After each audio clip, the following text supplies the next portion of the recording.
Hola, mi nombre es Fanny García García y soy estudiante de la Universidad Politécnica de Pachuca.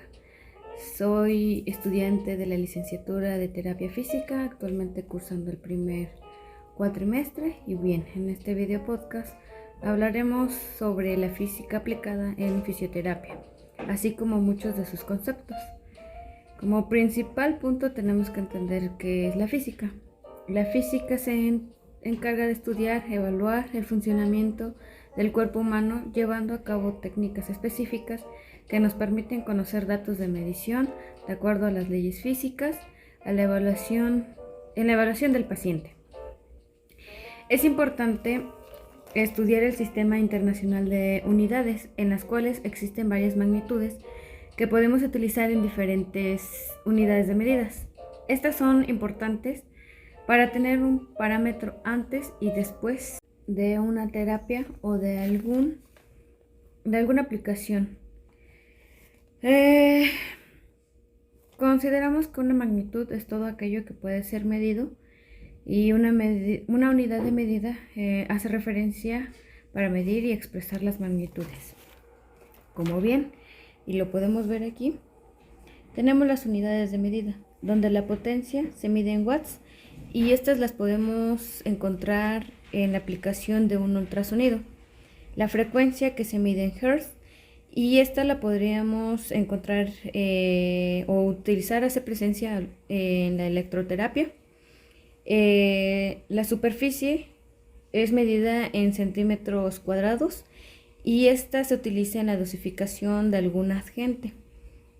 La resistencia y la impedancia son medidas en ohms, y estas las podemos, o bien se utilizan en la aplicación de algún agente físico.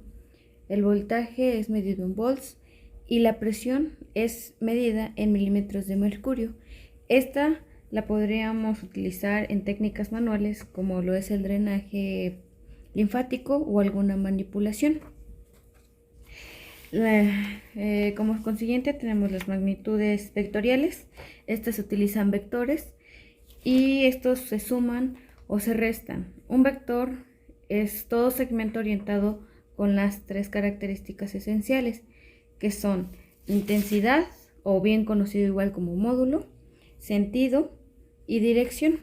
La dirección es la recta que contiene el vector, o cualquier recta, línea o paralela a ella. El sentido son los puntos delimitados que nos indican el origen, que sería el punto A, y el extremo, que sería el punto B.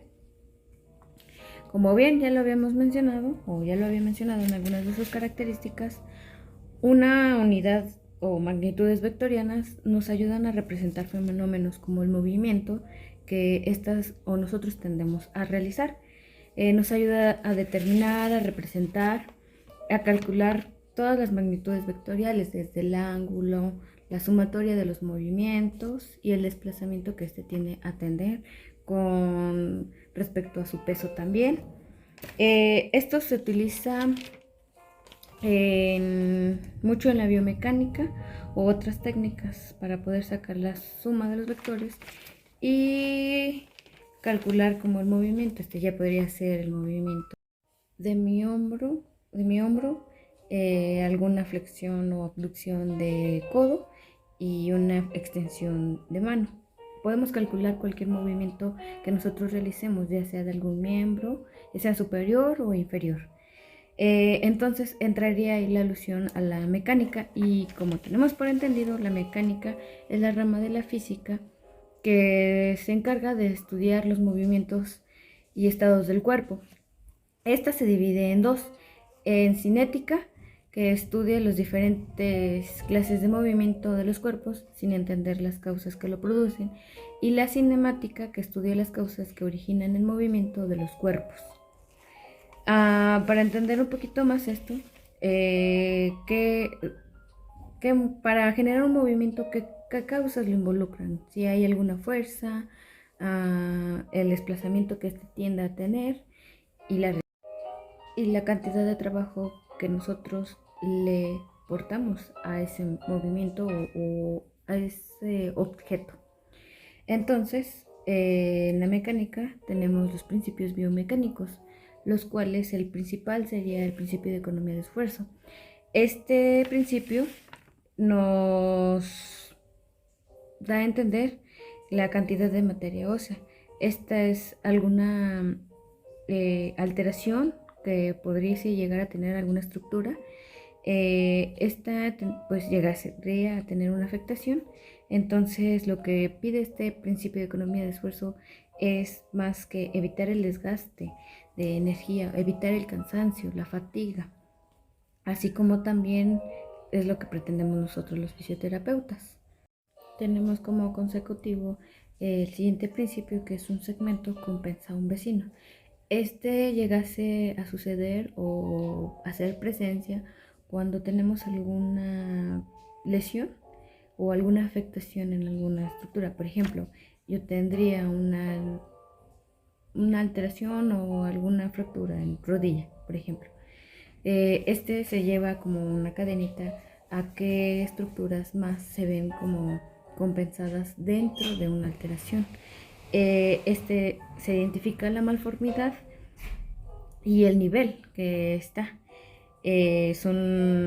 También tenemos como consecutivo principio, sería el de movimientos integrados, que son la serie de movimientos conjugados para crear uno solo, como podría ser flexión, o sea, estoy haciendo un movimiento conjugado, son la sumativa de varios movimientos para crear uno solo.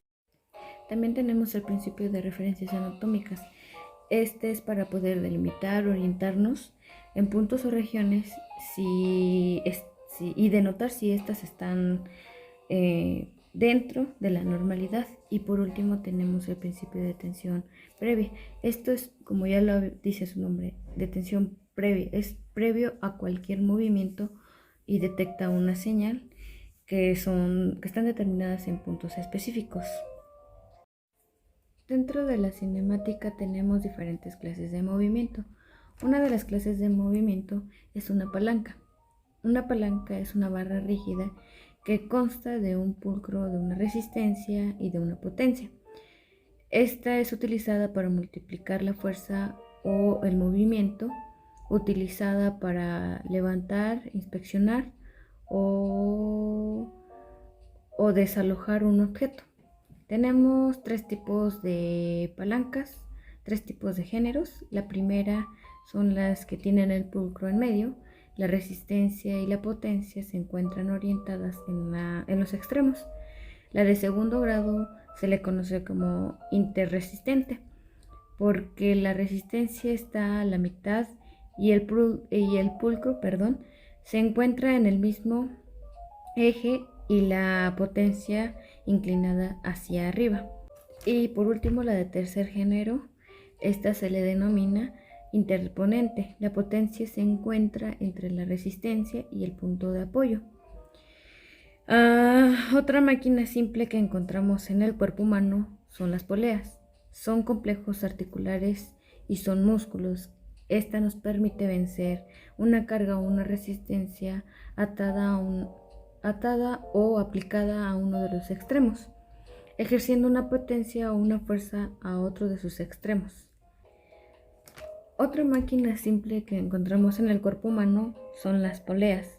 Entendemos por polea que son complejos articulares y son músculos que estas nos permiten vencer una carga o resistencia atada o aplicada a uno de sus extremos, ejerciendo una potencia o una fuerza en otro de sus extremos.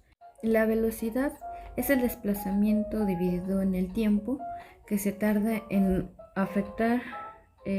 efectuarlo. Este se utiliza para medir la cadencia de la marcha de una persona cuando corre. Este tiende a ser de la distancia es igual al tiempo. La aceleración es la magnitud vectorial que indica el cambio de la velocidad y aumenta y después disminuye la unidad de medida en metros sobre segundos. Este tiende a ver con el torque de los músculos. Un músculo es más veloz o acelera más en determinados puntos. Como consiguiente, la gravedad nos dice que un cuerpo grande atrae a un cuerpo chico y es directamente proporcional al tamaño e inversamente proporcional a la distancia. Entonces, nosotros somos somos un cuerpo que somos atraídos por otro cuerpo. Nosotros nos movemos gracias a los músculos y estos músculos están en constante lucha con esa fuerza gravitatoria.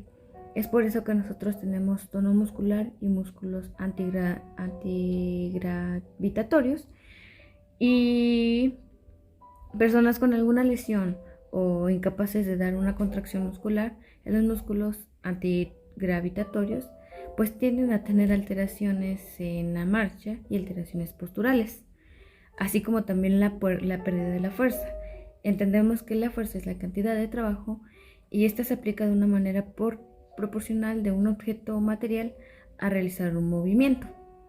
La fuerza nos ayuda, es cuando ayudamos a un objeto material a otro, y este tiende a realizar algún trabajo. Como bien, también existen tipos de fuerzas. Tenemos la fuerza de gravedad, donde pues son fuerzas inherentes y no se puede modificar la dirección. Tenemos la fuerza elástica, que es la capacidad que tienen determinados objetos para recuperar su forma original al ser deformados. Tenemos la fuerza muscular, que es la potencia de los músculos al generar o estar en constante movimiento. Tenemos la fuerza de rozamiento, que esta se podría aplicar en alguna técnica de alguna aplicación de masaje, que sería la aplicación de fuerza de rozamiento. Esta es la suma de contacto más una potencia de rozamiento, como lo es, pues, estoy rozando aquí, estoy en contacto y estoy rozando, estoy subiendo mi suéter. Como consiguiente, tenemos lo que es el calor versus la temperatura. El calor es la cantidad de energía que se transfiere de un sistema a otro, y la temperatura es la magnitud que indica qué tan caliente o frío es una sustancia respecto a un cuerpo. O sea, el calor es la cantidad de energía y la temperatura es la magnitud que éste tiende a tener en la cuestión de la temperatura. La transferencia térmica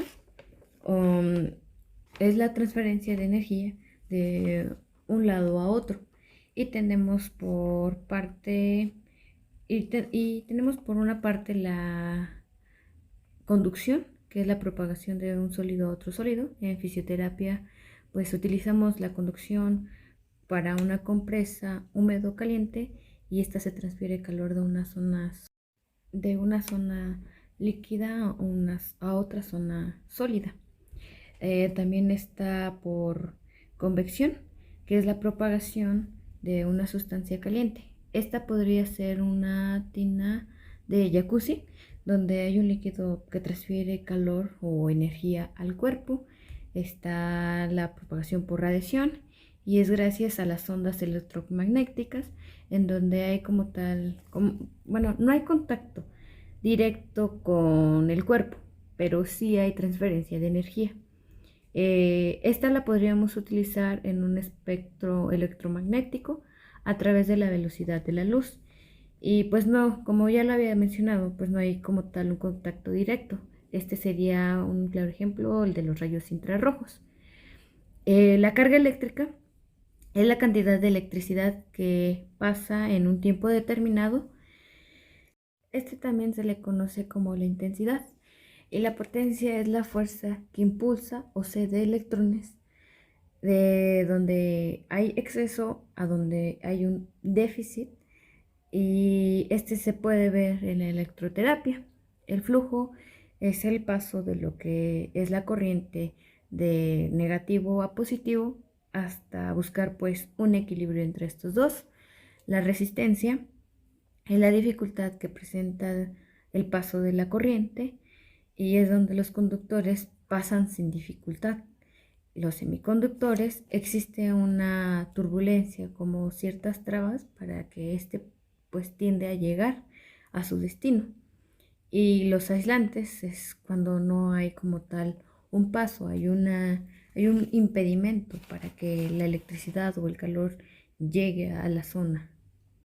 Y bueno, entraría también en la física la cuestión de las leyes, como ya lo habíamos mencionado, es para aplicar y determinar y evaluar pues ciertos movimientos o tratamientos que queramos, ¿no?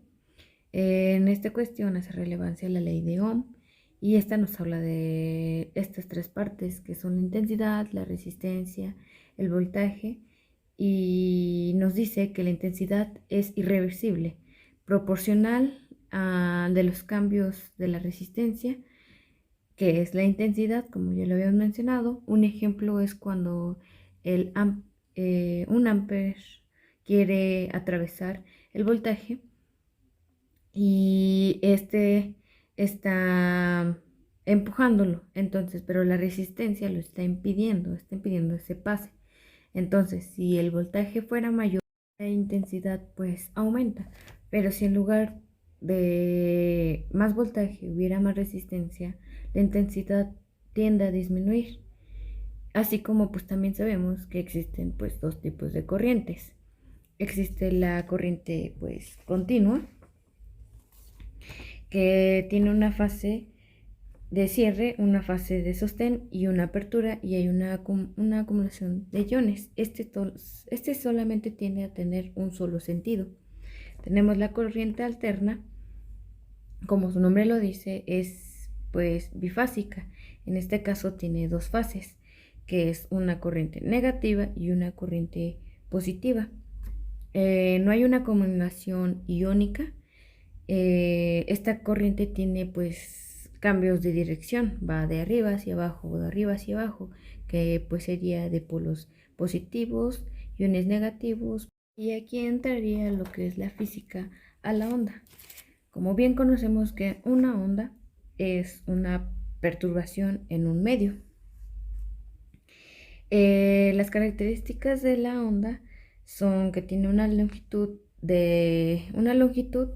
y esta es la distancia de cresta a cresta. La cresta son las partes altas de cada perturbación, así como también es la amplitud entre estas dos, entre cresta, cresta y cresta. Eh, es donde también se delimita un punto y esta está en un equilibrio junto a la distancia. Tiene un periodo que es la suma de la polaridad, que es negativa y positiva, y es el estado en reposo, el número de ondas pues por segundo.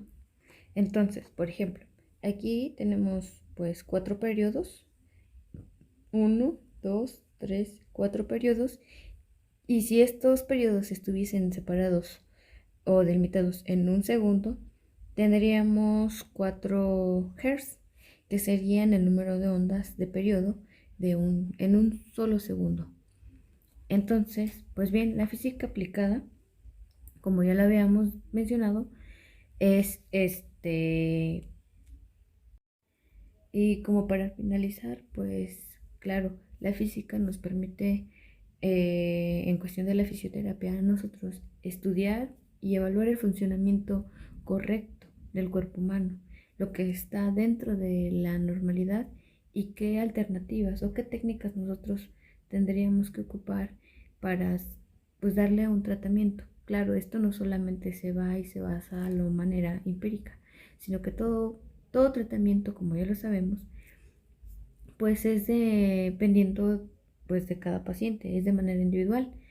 Entonces, lo que nos permite la física, pues es evaluar ciertos movimientos y qué técnicas específicas nos ayudarían a nosotros pues recabar ciertos datos, ciertas mediciones de acuerdo a las leyes.